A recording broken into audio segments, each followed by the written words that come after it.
Bharatiya Janata party శాసనసభ్యుల బృందం, శాసన మండలి, అదేవిధంగా పార్లమెంట్ సభ్యులు నిన్న ఉదయం 11 గంటల నుంచి కుల్కచర్ల నుంచి మొదలుపెట్టి ఇవాళ నీరుకుల వరకు రావడం జరిగింది.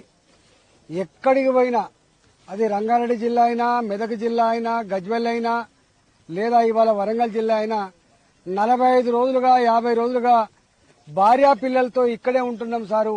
ఈ ఎర్రటి ఎండలో ఉడుకుతున్నాం మేము. మాది బస్తాలు లేవంటున్నారు, ట్రాన్స్పోర్ట్ లేదంటున్నారు, హమాలి లేదంటున్నారు. ఇలా మేము ఏం చేయాలో దిక్కుతోచని పరిస్థితులు ఉంది సారు. అనేక మంది రైతులు ఈ కష్టం పడలేక 600కో 700కో క్వింటాలకు తక్కువ ధరకు ధాన్యం అమ్ముకునే పరిస్థితి వచ్చింది సారు.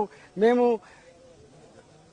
10 బస్తాలు, ఇలా 1 ఎకరం భూమికి 10 బస్తాలు లీజుకిచ్చి మేము పంట పెడితే ఇవాళ అప్పుల కుప్ప తప్ప, ఆత్మహత్యలు తప్ప మాకు ఇంకోటి లేని పరిస్థితి అని చెప్పి ఇక్కడ రైతులు దుఃఖిస్తా ఉన్నారు.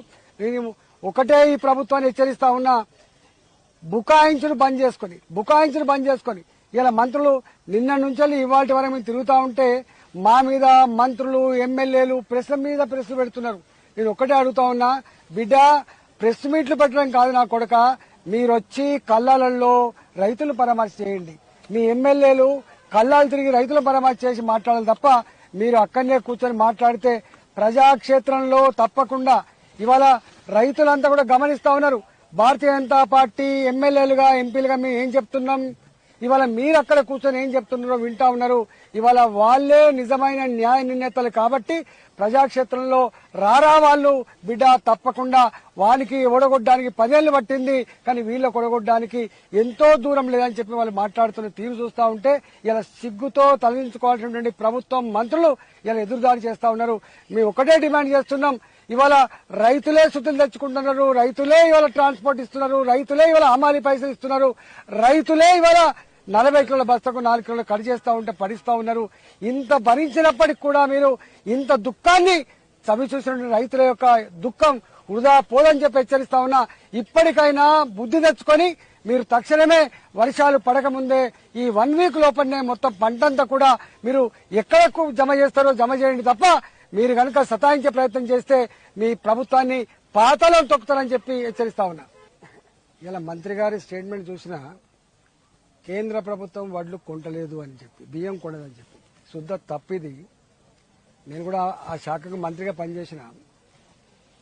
ఇక్కడ సుతిలి తాడు కాంచాలు మొదలుపెట్టి, గన్ని బస్తా నుంచి మొదలుపెట్టి, అమాల్ నుంచి మొదలుపెట్టి, ట్రాక్టర్ కిరాయి నుంచి మొదలుపెట్టి అక్కడ దించేంత వరకు మొత్తం కేంద్ర ప్రభుత్వమే డబ్బులు ఇస్తుంది. మిల్లర్కి ఈ ధాన్యం మిల్లింగ్ చేసినందుకు మిల్లర్కి కూడా కేంద్ర ప్రభుత్వం డబ్బులు ఇస్తుంది. అక్కడ నిల్వ ఉంచినప్పుడు తరుగు వస్తే తరుగు కూడా కేంద్ర ప్రభుత్వమే భరిస్తుంది. ఇవాళ భరించిన తర్వాత మళ్లీ బియ్యం తీసుకుంటే బియ్యం ట్రాన్స్పోర్ట్ పైసలు కూడా కేంద్ర ప్రభుత్వం ఇస్తుంది. గోడౌన్ కిరాయి కూడా కేంద్ర ప్రభుత్వం ఇస్తుంది. కేవలం లెక్కలు రాసి పంపితే పైసలు తీసుకునేటువంటి బ్రోకర్గిరి చేసేది రాష్ట్ర ప్రభుత్వం. ఇవాళ గా ప్రభుత్వం ఇలా కేంద్రం కొంటదా? ఇలా తమాషా చేస్తున్నావు మీరు.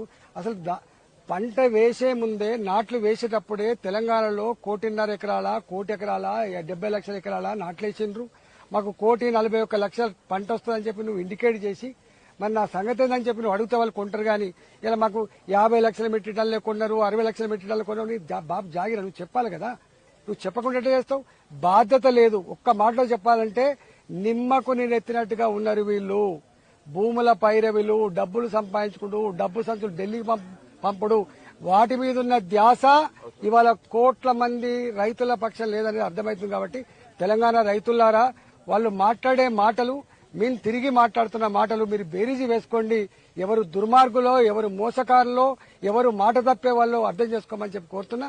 ఇవాళ మా ఎంపీ గారు చెప్పిండ్రు, మా ఎమ్మెల్యే గారు చెప్పిండ్రు, సస్పెండ్ చేసినామని చెప్తున్నారు. బిడ్డ సస్పెండ్ కండక్టర్ కాదు బిడ్డ, రేపు నీ ప్రభుత్వాన్ని సస్పెండ్ చేస్తారు. నీ ప్రభుత్వాన్ని సస్పెండ్ చేస్తారు, గుర్తుపెట్టుకో. ఏమనుకుంటున్నావు? నీ బాబు జాగిర్ అనుకుంటున్నావా? గతంలో ఉన్న ప్రభుత్వం గిట్నే చేసింది, మట్ట కలిసిపోయింది. ఇవాళ మీరు కూడా గట్టినే మట్ట కలిసిపోతారు.